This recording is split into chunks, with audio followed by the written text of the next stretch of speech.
औज़ुबिल्लाहिमिनश्शैतानिर्रजीम बिस्मिल्लाहिर्रहमानिर्रहीम अल्हम्दुलिल्लाहि रब्बिल आलमीन अर्रहमानिर्रहीम मालिकि यौमिद्दीन इय्याका नअबुदु व इय्याका नस्तईन इहदिनस सिरातल मुस्तक़ीम सिरातल लज़ीना अनअमता अलैहिम गैरिल मग़ज़ूबि अलैहिम वलज़्ज़ालिन आमीन। अल्लाहुम्मा सल्लि अला सय्यिदिना मुहम्मद व इत्रतिही बिअददि कुल्लि मअलूमिन लक। अल्लाहुम्मा सल्लि अला सय्यिदिना मुहम्मदिन अब्दिका व रसूलिका व अलल मुअमिनीन वल मुअमिनात व अलल मुस्लिमीन वल मुस्लिमात। आप सभी को जो लोग स्टेज पे मौजूद हैं, काकानी साहब, उनके वालिद साहब, इस इदारे के जो भी मैनेजमेंट के लोग हैं और जो भी टीचर्स हैं और सारे स्टूडेंट्स और जो भी मेहमान, आप सब यहाँ पे हाजिर हैं, आप सबको मैं अपना सलाम पेश करता हूँ। अस्सलाम वालेकुम। अभी हमारे इंट्रोडक्शन में मोहतरम हज़रत फरमा रहे थे कि मैं हिंदुस्तान के मुसलमानों को एक आवाज़ देता हूँ और 6 दिन में 6 करोड़ रुपए जमा हो जाते हैं। मैं ये नहीं कह रहा कि 6 करोड़ रुपए एक बहुत बड़ा रकम है, ऐसा नहीं है। ये बहुत ही छोटी सी रकम है। उस समुंदर में, जिस समुंदर का जितना बड़ा हमें काम चाहिए, उसके मुकाबले में बहुत छोटा सा रकम है। मगर ये काबिल तारीफ बात तब बन जाती है जब हमें ये बताया जाए कि ये 6 करोड़ रुपए लोगों के 100-100 रुपए से बना है। तो जब मैं आपको ये बताऊं कि हर शख्स ने सिर्फ और सिर्फ 100 रुपए दिए और 100-100 रुपए से 6 दिन में 6 करोड़ रुपए जमा हो गए, तो क्या आप ये कहेंगे कि क्या ये किसी मौजज़े से कम है? क्या ये किसी मिरेकल से कम है? मुझे तो नहीं लगता कि ये किसी मिरेकल से कम है। मगर ये मिरेकल आखिर मेरे साथ हुआ क्यों? जब मैं खुद पहले 6 दिन और 7 दिन तक तो मैं एक अलग ही शुक्र के हाल में था, मगर ऐसा वक्त नहीं मिल पा रहा था कि बैठकर अल्लाह का शुक्र अदा कर सकूं। मगर मुझे शुक्र के हाल में था और मैं खुद से ये पूछ रहा था कि या अल्लाह, ऐसा क्यों हो रहा है मेरे साथ? या अल्लाह, क्या है मेरी उम्र? 25 साल क्या उम्र है? मैं एक वीडियो बनाता हूँ और मैं कहता हूँ कि मैं चाहता हूँ कि हिंदुस्तान के 10 लाख मुसलमान मुझे सिर्फ 100 रुपए दें, और मैं कहता हूँ और लोग दे देते हैं। ये क्या हो गया अल्लाह? ये आपकी कैसी गैबी मदद मेरे साथ आ गई? तो जब मैं मुहासबा करने लगा और रोजाना लोग कॉल कर रहे हैं, तकरीबन हर दिन मेरे टीम के 8 लोग 600-700 कॉल हर इंसान ले रहा था। हर इंसान 8 लोग बैठकर सिर्फ कॉल रिसीव कर रहे थे। लोगों की दुआएं, लोगों की गालियां, लोगों की तारीफ, लोग रो रहे हैं, कुछ लोग पूछ रहे हैं कि ऐसा कैसे हुआ। तो उसमें सबसे अहम सवाल जो ये था कि ऐसा कैसे हुआ, और मुझे लोगों को बताना था कि ऐसा कैसे हुआ। फिर मैं खुद का मुहासबा करने लगा कि ऐसा कैसे हुआ, ऐसा कैसे हुआ, ऐसा कैसे हुआ, और इस कंक्लूजन पे आया कि ऐसी 3 चीजें हैं, 3 एलिमेंट्स इसमें मौजूद हैं जिसकी वजह से ये हो पाया। वो 3 एलिमेंट्स मैं चाहता हूं कि हमारे जो यंग बच्चे हैं, जो स्टूडेंट्स हैं, वो इस बात को आज यहां से घर वापस ले जाए इंशाअल्लाह। वो 3 एलिमेंट्स क्या है? द फर्स्ट एलिमेंट, आप सब अंग्रेजी समझते हैं अक्सर बच्चे यहाँ पे, नहीं उर्दू, अल्हम्दुलिल्लाह। द फर्स्ट एलिमेंट, पहला एलिमेंट है, वो है नियत and intention. The intention has to be in its purest form. जब आपकी नियत खालिस होगी और नियत सिर्फ और सिर्फ अल्लाह की रजा को पाने के लिए होगी, यानी कि अगर आप सांस लेते हैं तो अल्लाह की रजा के लिए, आप खाना खाते हैं तो अल्लाह की रजा के लिए, आप सोते हैं तो अल्लाह की रजा के लिए, आप चलते हैं तो अल्लाह की रजा के लिए, आप बातचीत करते हैं, आप पढ़ाते हैं, आप पढ़ते हैं, हर चीज जो अपनी जिंदगी में आप करते हैं, हत्ता कि मैं ये कहता हूं कि अगर आप सांस भी लेते हैं तो अल्लाह की रजा के लिए लेते हैं। अगर ऐसी हमारी नियत है तो अल्लाह की गैबी मदद जरूर आएगी इंशाअल्लाह। The first thing. दूसरी चीज क्या? दूसरी चीज ये कि आप मेहनत करें, हार्ड वर्क करें, मेहनत करें, फजर से उठें। फजर में जब आप उठें तो इशा तक मेहनत करें और हर दिन मेहनत करें, और जिंदगी का हर दिन आप इस तरह काटेंगे अगर आप कि सुबह उठने से लेकर यहाँ पे कितने बच्चे हैं जिनकी उम्र 17-18 साल है? अगर आप हाथ उठा सकते हैं 17-18 साल के बच्चे, अल्हम्दुलिल्लाह। तो आपकी उम्र में मैं काम करना शुरू किया और इस इदारे का की बुनियाद में आपकी उम्र में रखा था, अल्हम्दुलिल्लाह। और तब मुझे दुनिया पागल कह रही थी और लोग हंस रहे थे मुझ पर, अपना भाई अपने घर वाले हंस रहे थे मुझ पर, कह रहे थे ये क्या पागलपन है इनका। मगर 6-6.5 साल में शायद ही कोई दिन ऐसा होगा, और अल्लाह ना करे ये बताने पे मेरी सारी मेहनतें ज़ाया हो जाए, मगर मैं कह रहा हूं ताकि लोगों तक नसीहत पहुंचे कि शायद ही कोई दिन ऐसा होगा कि मुझे याद है कि मैं अपनी जिंदगी में अपने नौजवान जो जवानी है उसको एंजॉय किया, मैं सिर्फ अपने काम को एंजॉय किया। शायद ही मुझे याद है कि आखिरी बार आखिरी मर्तबा अपने दोस्तों के साथ कब मैं बाहर गया एंजॉयमेंट के लिए, एंटरटेनमेंट के लिए कब बाहर गया। फजर से उठकर इशा तक काम, जिस तरह रसूलुल्लाह सल्लल्लाहु अलैहि वसल्लम ने काम किया, जिस तरह सहाबा ने काम किया। फजर में उठे तो काम और काम और काम और काम और काम और काम, इशा तक काम, अगले दिन फिर यही काम और यही काम और यही काम, और आखिरी दम तक यही काम करते रहे। और बड़ा एक फेमस कहावत है कि जमीन पे काम और कब्र में आराम इंशाअल्लाह। ये जमीन नहीं है हमारे आराम के लिए, और जिस हालत में हमारी आज उम्मत है, और स्पेशली इंडियन मुस्लिम्स जिस हालत में है आज, और मैं आपको एक डेटा बताता हूं जिसके वजह से मैं ये काम शुरू किया। आज हिंदुस्तान के 23% मुसलमान बिलो दी पॉवर्टी लाइन रहते हैं। इसका क्या मतलब है? इसका मतलब यह है कि 6 करोड़ हिंदुस्तानी मुसलमान की मंथली फैमिली इनकम 2500 रुपए से कम है। कितनी? 2500 रुपए से कम है। और ये इंडिविजुअल इनकम नहीं है, ये मंथली फैमिली इनकम है। यानी एक फैमिली में एक शौहर, एक बीवी, उनके वालिदैन, उनके बच्चे, इनकी मंथली फैमिली इनकम 2500 रुपए से कम है। ऐसे 6 करोड़ हिंदुस्तानी मुसलमान हैं, और जिनकी तनख्वाह, जिनकी इनकम 2500 से लेकर 10,000 तक है, उनका डेटा अवेलेबल नहीं है। तो अगर शायद डेटा निकालने जाएंगे तो हमें पता चलेगा कि शायद 10 करोड़ मुसलमान, 21 करोड़ में से 10 करोड़ मुसलमान ऐसे हैं जो गुर्बत में मुलव्विस हैं, जो मुब्तला हैं। और ये सिर्फ गुर्बत नहीं, ये नस्ली गुर्बत है, ये जनरेशनल पॉवर्टी है। और अल्लाह ने 18 साल की उम्र में मुझे ये समझा दिया कि ये जनरेशनल पॉवर्टी है। कि किसी भी गरीब से पूछे आप कि क्या आप गरीब हैं, तो वो कहेंगे जी हाँ मैं गरीब हूं। क्या आपके वालिदैन गरीब थे? जी हाँ। क्या आपके दादा गरीब थे? जी हाँ। क्या आपके परदादा गरीब थे? जी हाँ। क्या उनके दादा गरीब थे? जी हाँ। क्या उनके दादा गरीब थे? जी हाँ। यानी जिसके दादा ने मेरे दादा से ज़कात लिया, उसके बेटे ने मेरे वालिद से ज़कात लिया, और उसके बेटे मुझसे ज़कात लेंगे, और उसके बेटे मेरे बेटे से ज़कात लेंगे, और ये चलता रहेगा। और ये जो 6 करोड़ लोग हैं जो नस्ली गुर्बत में मुब्तला हैं, इसकी अक्सरियत नॉर्थ इंडिया में रहती है।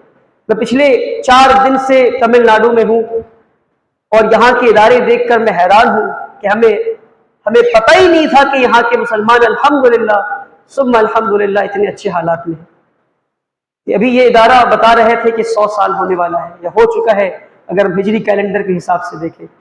मैं कुछ इदारों में गया जो 200 साल पुराने हैं, चेन्नई में 150 साल पुराने हैं, जिस इदारे में जा रहा हूँ।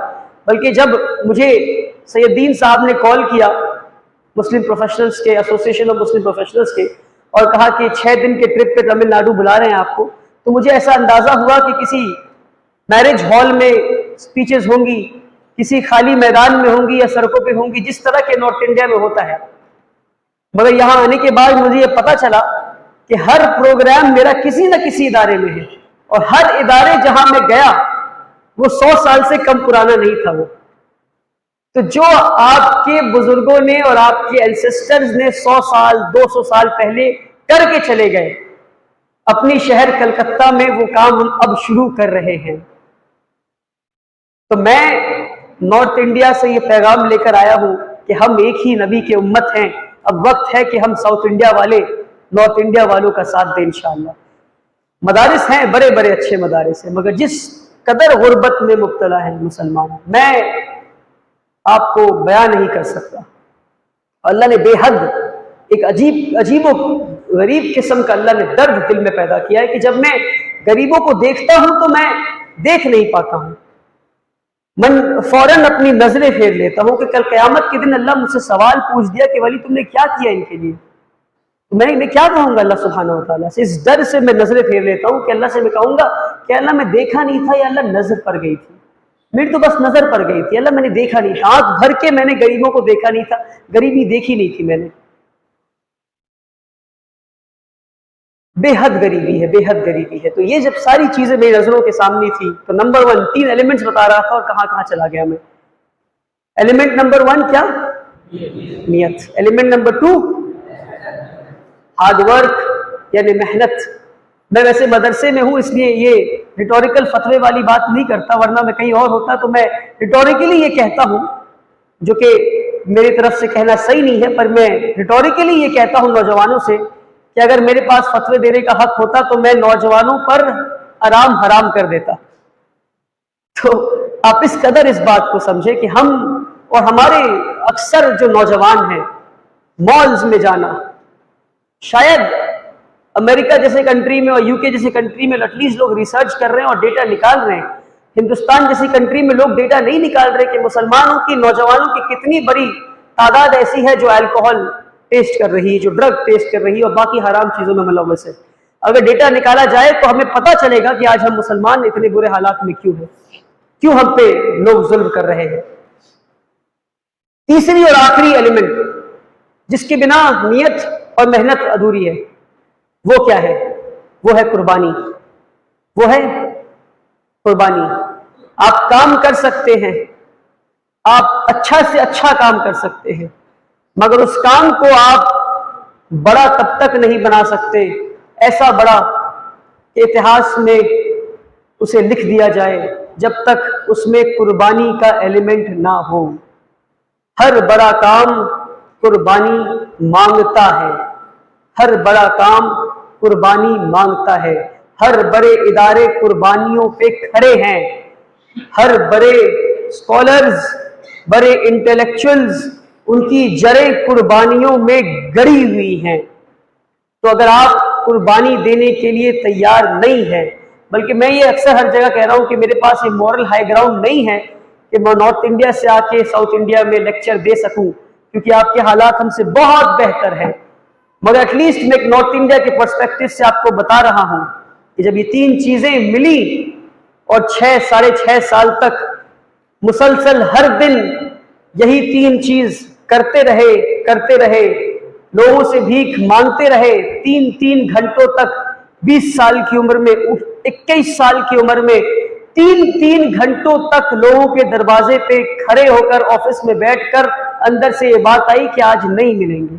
50,000 रुपए के नोट की गड्डी इस तरह फेंकी गई मेरी तरफ, मैं रोक कर लेकर कहा जज़ाकल्लाह खैर, अल्लाह आपको जज़ाए खैर दे। ऐसी कई वाकयात बता सकता हूं। सब्र और कुर्बानी जब आप करते रहेंगे, आपकी नीयत खालिस ये है कि आप अल्लाह को राजी करने के लिए काम कर रहे हैं और रोजाना मेहनत करेंगे, तो 6 दिन में 6 करोड़ नहीं, मैं कहता हूं 1 दिन में 100 करोड़ भी जमा हो सकता है इंशाअल्लाह।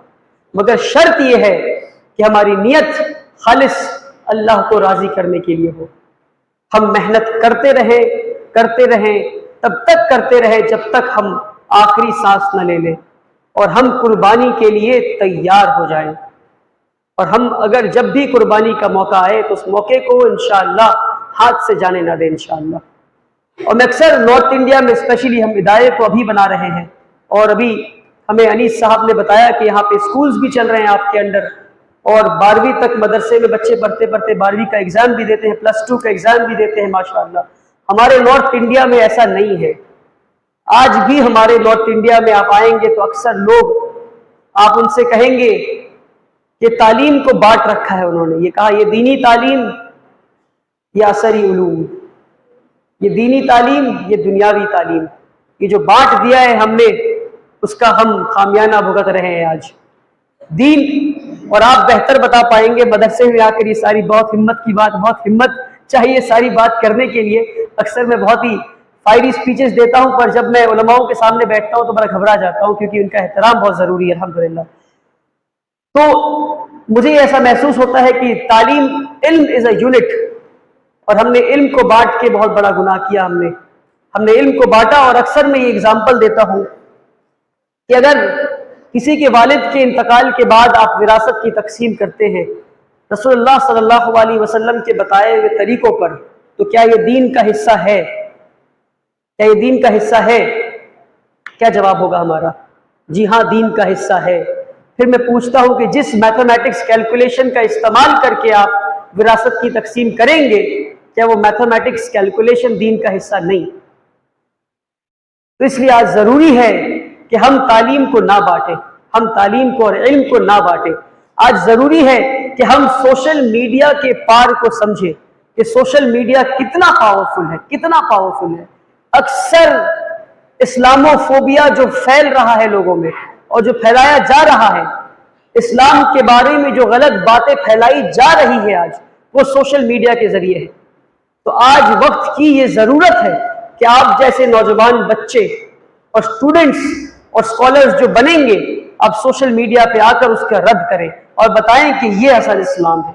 और वो भी एक आर्ट है। ऐसा नहीं कि आप कल से चाहे तो सोशल मीडिया पे जाकर बस आप उसका रद्द करना शुरू कर दें। ये एक आर्ट है, ये सीखना है। सोशल मीडिया एल्गोरिदम क्या है, सोशल मीडिया पे वीडियोस बनाते कैसे हैं, सोशल मीडिया पे चीजें वायरल करते कैसे हैं। तो जो मैं वीडियो बनाया था, 9 मिनट की वीडियो थी, उस 9 मिनट की वीडियो मैं कहता हूं कि that video in itself is a research material. अगर कोई इंसान चाहे तो उस वीडियो पर रिसर्च कर सकता है कि उस वीडियो में क्या एलिमेंट्स हैं ऐसे कि 6 दिन में 6 करोड़ आ गए, उस वीडियो में क्या ऐसी बातें कही गई, उस वीडियो की मार्केटिंग कैसे की गई, वो सारी चीजें जो है आप रिसर्च कर सकते हैं इंशाअल्लाह। मेरे पास 5 मिनट वक्त है। जी जी, 4:15 तक वक्त है। अच्छा, इंशाअल्लाह मैं बस 5 मिनट और लूंगा, फिर हम क्वेश्चन आंसर कर सकते हैं। जी जी, question answer I think would be better, I think, है ना जी। मैं अक्सर जहां भी यंग लोगों के बीच में जाता हूं तो लीडरशिप पे बात जरूर करता हूं मैं जी। मैं जब भी नौजवानों के बीच जाता हूं तो लीडरशिप पे बात जरूर करता हूं और लीडरशिप का ये उसूल जरूर बताता हूं। और लीडरशिप की उसूल क्या है? उसूल ये है, और अंग्रेजी में कह रहा हूं मैं, क्योंकि ये बात अंग्रेजी में ही मैं जब सोचा तो अंग्रेजी में सोचा। कई सारी बातें आप अंग्रेजी में सोचते हैं, कुछ बातें आप उर्दू में सोचते हैं, तो जिसमें सोचते हैं उसी में लिख देते हैं आप। तो सोचा, और ये मेरा खुद का कोट है, और मैं कहता हूं, one should not aspire to be a leader. किसी के दिल में यह ख्वाहिश नहीं होनी चाहिए कि मुझे लीडर बनना है। ये पहला उसूल है लीडरशिप का। अब आप कहेंगे कि आप कह रहे हैं लीडरशिप का उसूल, और उसूल ये खुद है कि आपको लीडर नहीं बनना।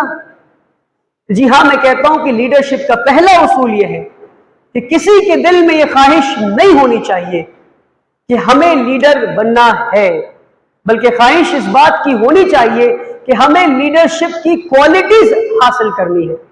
हमें लीडरशिप की क्वालिटीज हासिल करनी है। अब लीडरशिप की क्वालिटीज क्या है? लीडरशिप की ढेर सारी क्वालिटीज हैं, मगर उन ढेर सारी क्वालिटीज को हम 2 क्वालिटी में जमा कर सकते हैं। पहला एहसान यानी परफेक्शन, और दूसरा खिदमत।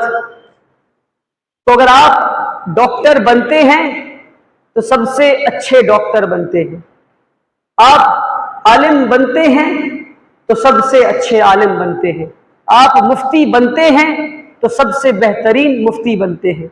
यानी आपसे बड़ा आलिम इस शहर में कोई ना हो, आपसे बड़ा डॉक्टर इस शहर में कोई ना हो, आपसे बड़ा साइंटिस्ट इस शहर में कोई ना हो।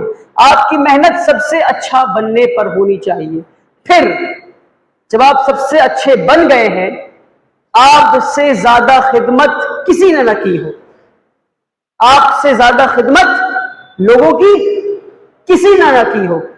जब आप सबसे अच्छे डॉक्टर हैं और आपने सबसे ज्यादा खिदमत किया है, तो क्या आपको खड़े होकर यह बात कहने की जरूरत है कि मैं तुम्हारा लीडर हूं? नहीं, लोग खुद आपके पास चलकर आएंगे और कहेंगे कि ये हमारा लीडर है। और अक्सर दुनिया में जो लड़ाई है, जो फितने हैं, वो इसलिए है क्योंकि हमें लगता है कि हम लीडर बन सकते हैं। हमें लगता है कि वो जो कुर्सी रखा है वो हमारा है, वो जो कुर्सी रखा है वो मैं बैठूंगा क्योंकि मैं डिजर्व करता हूं, मैं हासिल करूंगा। नहीं, हमें सिर्फ और सिर्फ एहसान के दर्जे पे जाना है और सबसे ज्यादा खिदमत करना है लोगों की। और जो इंसान ये कह दे कि मैं लीडर हूं, वो सबसे बड़ा झूठा है। अगर आप हमारी हज़रत उमर की जिंदगी से आप देखें, जब हज़रत अबू बकर रज़ी अल्लाह तआला अन्हु का आखिरी वक्त करीब आया तो उन्होंने क्या किया? उन्होंने हज़रत उमर को बुलाया और कहा कि मेरे बाद उमर आप खलीफा बने। हज़रत उमर ने क्या कहा? एक बार में उन्होंने मना कर दिया, नहीं नहीं मैं नहीं बन सकता, नहीं नहीं मैं नहीं बन सकता। क्यों? क्योंकि उनकी नजरें खलीफा की कुर्सी और उसके पावर्स पे नहीं थी, बल्कि उन जिम्मेदारियों पे थी और उस जवाबदेही भी थी जो उन्हें अल्लाह सुब्हानहू व तआला को देना था। तो एक सच्चा लीडर के लिए ये लिटमस टेस्ट है कि जब उसे कुर्सी दिया जाएगा तो उसके दिल में खौफ खुदा पैदा होगा, ना कि खुशी पैदा होगी। तो अपने लिए लिटमस टेस्ट बना लें आप, जहां भी, ये नॉर्थ इंडिया साउथ इंडिया नहीं, ये पूरे दुनिया के मुसलमानों के लिए, लोगों के लिए नसीहत है, ये उसूल है बल्कि, और ये इस्लाम का पैगाम है कि लीडरशिप का ये उसूल है कि हमारे दिल में ये नहीं होनी चाहिए बात कि हमें लीडर बनना है। इंशाअल्लाह, ठीक है इंशाअल्लाह। जज़ाकुमुल्लाह खैरन। अगर आपको मेरी बात पसंद आई है, उम्मीद करते हैं कि आप उस पर अमल करेंगे और मेरे लिए ढेर सारी दुआएं करेंगे। जज़ाकुमुल्लाह खैरन। अस्सलामु अलैकुम।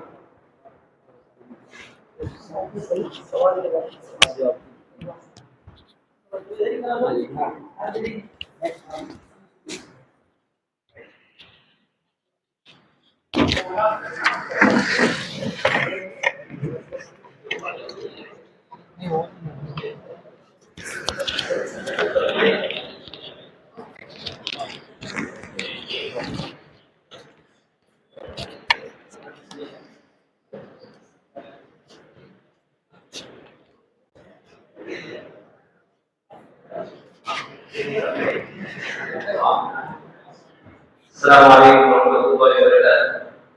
मेरा सवाल ये है कि आप उस उम्र में थे जब आपके खेलने की उम्र थी, एंजॉय करने की उम्र थी, उस वक्त ये जो उम्र की तरफ पैदा हुई वो किस वजह से कैसे पैदा हुई? अब जैसे सवाल की जी, अब सवालात करते रहेंगे इंशाल्लाह तो मैं अपनी पूरी स्टोरी सवाल में बता दूंगा इंशाल्लाह। ठीक है, 6 साल में क्या कैसे हुआ, थोड़ा सा घबरा गया था मैं, आके मदरसों में अक्सर घबरा जाता हूँ मैं, यकीन मानिए, टू बी वेरी ऑनेस्ट।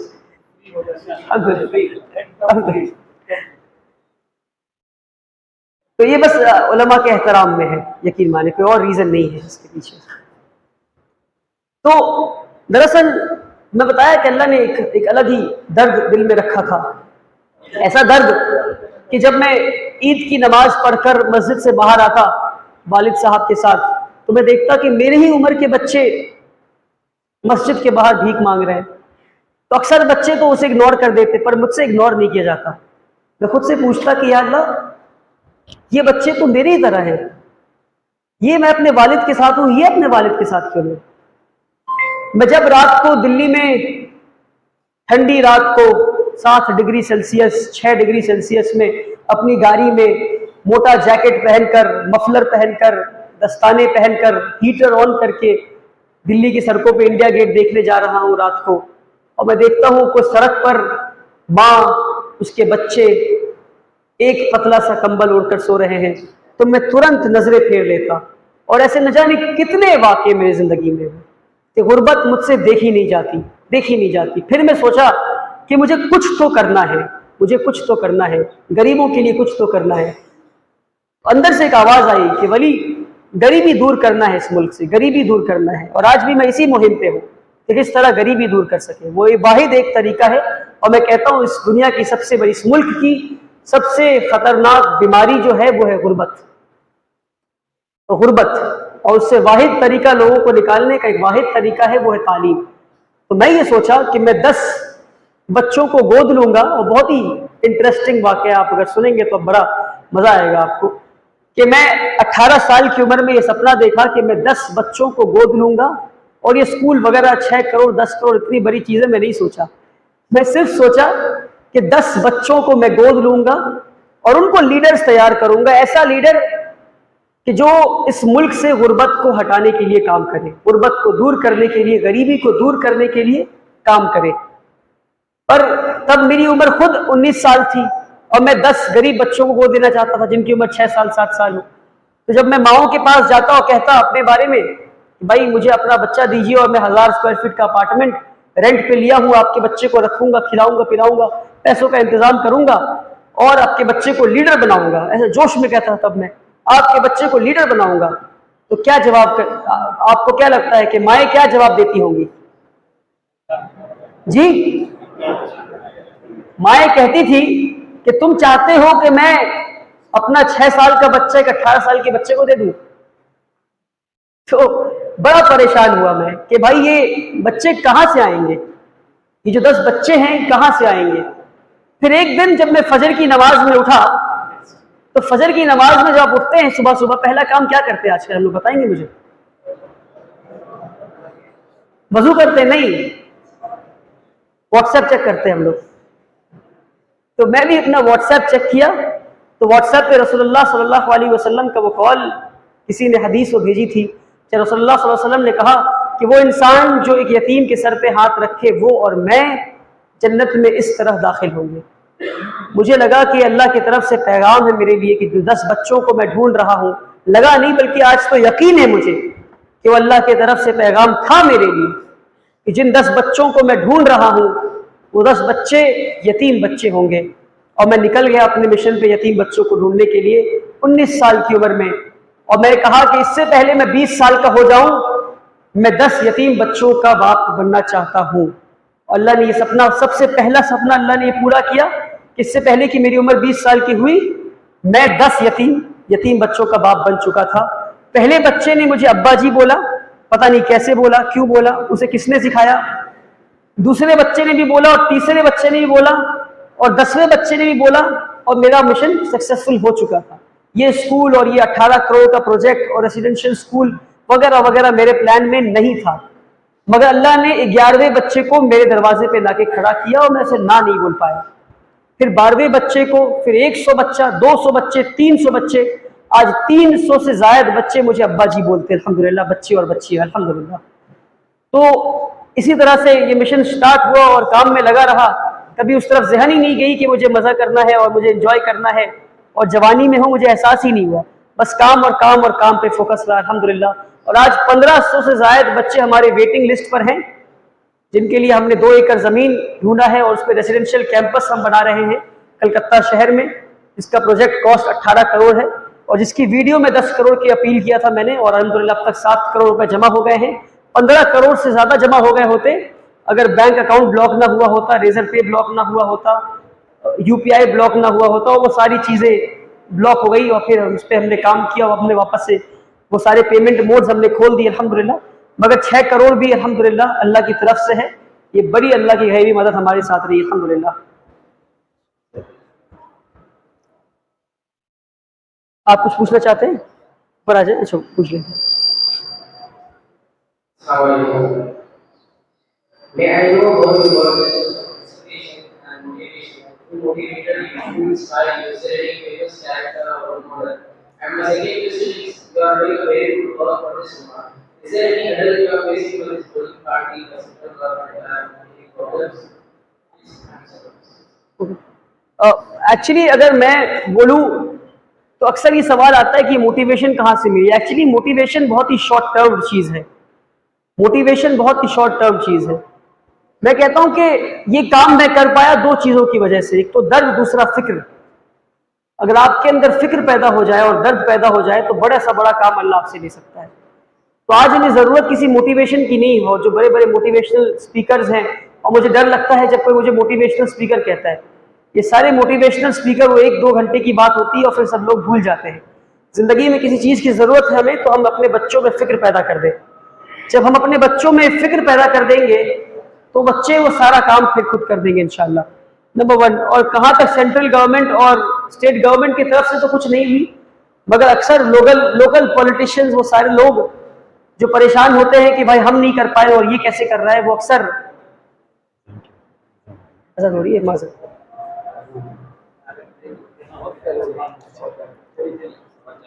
अक्सर लोग जो परेशान होते हैं, और आप देखें ना, मैं आपको बताता हूँ, 6 करोड़ रुपए 6 दिन में जमा हो गए। मुझे लोग कानपुर से बुला रहे हैं, मुझे लोग तमिलनाडु से बुला रहे हैं, मुझे लोग सऊदी अरब से बुला रहे हैं, कलकत्ता शहर में कोई नहीं बुला रहा है। तो जहां दिया जलता है उसी के नीचे अंधेरा होता है। तो ये एक परेशानी तो हर जगह है, और हर इंसान, दुनिया का दस्तूर ऐसा ही रहा है अल्हम्दुलिल्लाह। अल्हम्दुलिल्लाह। ठीक है भाई, कोई और सवाल?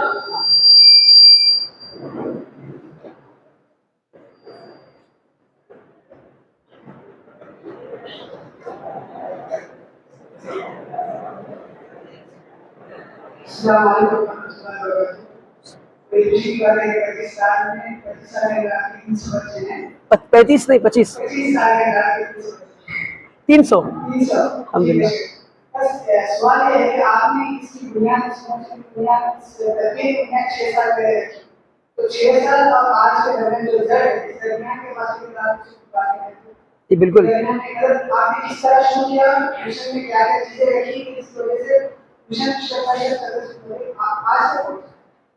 अल्हम्दुलिल्लाह। बिल्कुल, बहुत अच्छा सवाल कि 6 साल में मैं कहाँ देखता हूँ कि हमारे बच्चे कहाँ पहुँचे। एक तो बच्चे हमारे, मैं कहता हूँ लोगों से कि अगर कोई हमारे इदारे में आए और कह दे कि सारा काम जो वली कर रहा है ये झूठा है, मैं एक बार के लिए मान लूंगा, मगर ये बात मैं नहीं मानूंगा कि हमने अपने बच्चों को खिलाया पिलाया नहीं ठीक से। जब मेरे बच्चे मेरे पास, और ये मैं फख्र से कहता हूँ कि जब बच्चों को गोद लिया था मैं, एक 10 साल का बच्चा 6 साल का बच्चा दिखता था, एक 6 साल का बच्चा 3 साल का बच्चा दिखता था, इतना पतला। अक्सर बच्चे, जिन जिन बच्चों को मैं गोद लिया, वो बच्चे मैल नरिश्ड बच्चे थे। एक 12 साल का बच्चा 7 साल का बच्चा दिख रहा है। इस कदर बच्चे मैल नरिश्ड थे कि उन्होंने जिंदगी में कभी कुछ खाया नहीं, कभी कुछ पिया नहीं। उनकी आवाजें बैठी हुई, वो बात ठीक से नहीं कर पा रहे। उनको किरत और तजवीद की जब क्लासें दी जा रही है तो उनकी आवाज अच्छी निकल नहीं रही है, आवाज बैठी हुई है। तो हमने बच्चों को, पहला काम हमने जो किया, हमने बच्चों को जम के खिलाया पिलाया। और आज एक 10 साल का बच्चा दिखता है 10 साल का बच्चा, और 12 साल का बच्चा दिखता है 12 साल का बच्चा, अल्हम्दुलिल्लाह। पहली बात। दूसरी बात ये कि हमने 10 बच्चों से शुरू किया था, और आज हमारा स्कूल नर्सरी से लेके क्लास 6 तक है, और हर साल एक क्लास बढ़ता है, और ये बढ़ते बढ़ते क्लास 12 तक जाएगा। और हमारे स्कूल में CBSE करिकुलम हम फॉलो करते हैं with all the modern pedagogy, यानी कि जो मॉडर्न तरीके हैं पढ़ाने के, उसको हम फॉलो करते हैं। हमारे स्कूल में हमारे बच्चों की CBSE सिलेबस के साथ कुरान एक पीरियड है। और मैं आपको बता दूं, कलकत्ता शहर की जो सबसे बेहतरीन कारी है, जो टॉप 5 है, वो टॉप 5 कारी हमारे स्कूल में टीचर है अल्हम्दुलिल्लाह, कुरान के टीचर। और उसके बाद बच्चों के कुरान के साथ साथ इस्लामियात भी एक सब्जेक्ट हमने रखा है। और इसके साथ साथ जो सबसे ज्यादा कामयाब हम हो पाए हैं किसी काम में, वो ये कि हमने बच्चों के सामने रसूलुल्लाह सल्लल्लाहु अलैहि वसल्लम को एक हीरो की तरह बना के पेश किया है। अगर आप हर बच्चे से पूछेंगे, कम से कम 90% बच्चे तो ये जरूर कहेंगे कि उनका हीरो रसूलुल्लाह सल्लल्लाहु अलैहि वसल्लम है, अल्हम्दुलिल्लाह। फैमिली बैकग्राउंड तो बताना बहुत कुछ, जो चीजें बता सकता हूँ बताऊंगा इंशाअल्लाह। मुझे लगता है कि जो कुछ मैं हूँ वो अपने बाप माँ की दुआओं का समरा हूँ मैं, और मेरे शेख मौलाना वली रहमानी साहब दामत बरकातहू रहमतुल्लाह अलैह, उनकी दुआओं का समरा हूँ मैं। और मेरी वालदा पिछले 6 साल में, अब वो थोड़ा जो है उनका ये अमल कम हो गया है, एटलीस्ट पिछले 5 साल तक मुसलसल उनका ये उसूल था ये पूछना कि वली आपकी स्पीच कितने बजे है, और मुझे बताना था कि मेरी स्पीच इतने से इतने बजे है। और 5 साल तक मुसलसल मैं जब भी जहां भी हिंदुस्तान के किसी भी कोने में स्पीच दे रहा हूं, मेरी वालिदा मुसल्ले पे बैठ के मेरे लिए दुआ कर रही है। तो ये एक चीज है जो मैं बताना चाहता हूं। और मेरे वालिद साहब अब सपोर्ट करते हैं बहुत ज्यादा। शुरुआती में उनका सपोर्ट बस ये रहा कि जब पूरी दुनिया हंस रही थी तो उन्होंने मुझे ना नहीं कहा, ये भी नहीं कहा कि जाओ करो, क्योंकि आप सोचे कि क्लास 12 का बच्चा पास आउट होके ये कह रहा है कि मुझे 10 यतीम बच्चों का बाप बनना है, और पूरी दुनिया हंस रही है, और वालिद साहब से कह रही है कि हाजी साहब क्या कर रहा है आपका बच्चा। तो हाजी साहब कहते थे कि हाँ देखिए क्या कर रहा है, वो खुद ही समझ रहा क्या कर रहा है। उन्होंने कभी ये नहीं, उनका सबसे बड़ा सपोर्ट जो मेरे वालिद साहब का रहा वो ये, उन्होंने ये नहीं कहा कि मत करो, ये भी नहीं कहा कि करो, पर ये भी नहीं कहा कि मत करो। ये जो उन्होंने रोका नहीं मुझे, ये उनका सबसे बड़ा सपोर्ट रहा। तो अगर मैं इसको बेहतर तरीके से बता पाऊं तो उन्होंने मुझ पर यकीन किया, अपने बच्चे पे यकीन किया कि मेरा बच्चा कुछ कर रहा है तो सही कर रहा होगा। एक मौका दिया मुझे, 1 साल का मौका दिया, और उस 1 साल में कुछ करके दिखाया मैं। तो अल्हम्दुलिल्लाह आज फख्र से जहां भी जाते हैं वो शादी में कहते हैं मैं वली का वालिद हूँ। अल्हम्दुलिल्लाह।